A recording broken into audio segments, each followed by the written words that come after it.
వీక్షిస్తున్న తెలుగు ప్రేక్షకులందరికీ నమస్కారం. ఈరోజు కొన్ని ముఖ్యమైన అంశాలైతే రావడం జరిగింది. పొలిటికల్ అప్డేట్స్ అదేవిధంగా కరెంట్ అఫైర్స్ కోసం ఛానల్ ఇప్పుడే సబ్స్క్రైబ్ చేసుకొని పక్కనే ఉన్న గంట సింబల్ నొక్కి ఆల్ అన్ నోటిఫికేషన్ మీద ట్యాప్ చేయండి. తద్వారా మేము పెట్టే ప్రతి ఒక్క అప్డేట్స్ అనేది పొందగలుగుతారు. ఇక ఈ వీడియోని లైక్ చేసి మీకు తోటి వారితో షేర్ చేయండి. అదేవిధంగా పొలిటికల్ అప్డేట్స్తో పాటు బంగారం ధరలు ఈరోజు ఎలా ఉన్నాయి మార్కెట్లో అనే పూర్తి సమాచారం కూడా తెలుసుకుందాం. బంగారం ధరలు తెలుసుకునే ముందు ఎంపీ అభ్యర్థులు అలాగే ఎమ్మెల్యే అభ్యర్థులు టీడీపీకి ఎవరెవరు ఉన్నారనేది తెలుసుకుందాం. ఇక టీడీపీకి సంబంధించిన ఎంపీ అభ్యర్థులు కనుక చూసినట్లయితే ఇక్కడ లిస్ట్ అయితే రావడం జరిగింది. శ్రీకాకుళంకి సంబంధించిన కింజరావు రామ్మోహన్ నాయుడు, అదేవిధంగా విశాఖపట్నం చూసుకున్నట్లయితే మాత్కుమిల్లి భరత్ మరియు అమలాపురం కనుక గమనించినట్లయితే గంటి హరీష్ మాధుర్, ఇలా దాదాపుగా 13 మంది లిస్ట్ అయితే రావడం జరిగింది. ఇక్కడ మీరు స్క్రీన్ మీద అయితే గమనించవచ్చు. మరి దీనికి సంబంధించిన వివరాలు అయితే ఈ విధంగా ఉన్నాయి. మొత్తానికి 13 మందికి సంబంధించిన లిస్ట్ అయితే ఎంపీ అభ్యర్థుల లిస్ట్ అనేది రావడం జరిగింది. ఇక ఆ తర్వాత టీడీపీకి సంబంధించిన ఎమ్మెల్యే అభ్యర్థులు ఎవరెవరు ఏంటనేది అయితే ఇప్పుడు మనం తెలుసుకుందాం.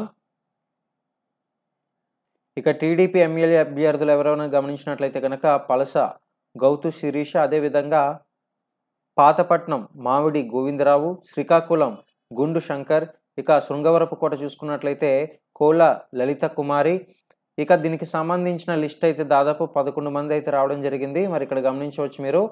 ఇక అమలాపురంకి సంబంధించిన వాళ్ళు, అలాగే మైలవరం మరియు సర్వేపల్లి, ఇలా 11 మంది లిస్టుకి సంబంధించిన వివరాలు అయితే రావడం జరిగిందనమాట.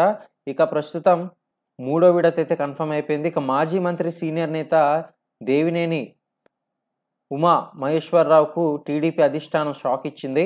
మైలవరం సీటు దేవినేని ఉమాకు ప్రత్యర్థిగా ఉన్న సిట్టింగ్ ఎమ్మెల్యే వైసీపీకి గుడ్ బై చెప్పి టీడీపీలో చేరిన వసంత కృష్ణ ప్రసాద్కు కేటాయించింది.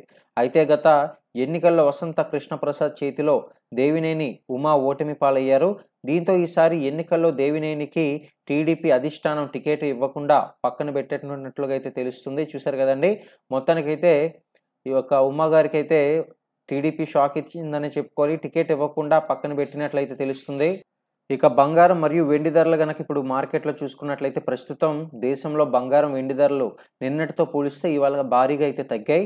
బులియన్ మార్కెట్లో 22 క్యారెట్ల బంగారం ధర చూసుకున్నట్లయితే, అంటే 10 గ్రాములు ధర గమనించినట్లయితే కనుక 450 రూపాయలు అయితే తగ్గింది.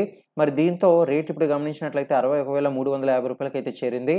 అలాగే 24 క్యారెట్ల బంగారం ధర చూసుకున్నట్లయితే 10 గ్రాములు ధర గమనించినట్లయితే 490 రూపాయలు అయితే తగ్గి ధర ఇప్పుడు చూసుకున్నట్లయితే 66,930 రూపాయలుగా అయితే ఉంది.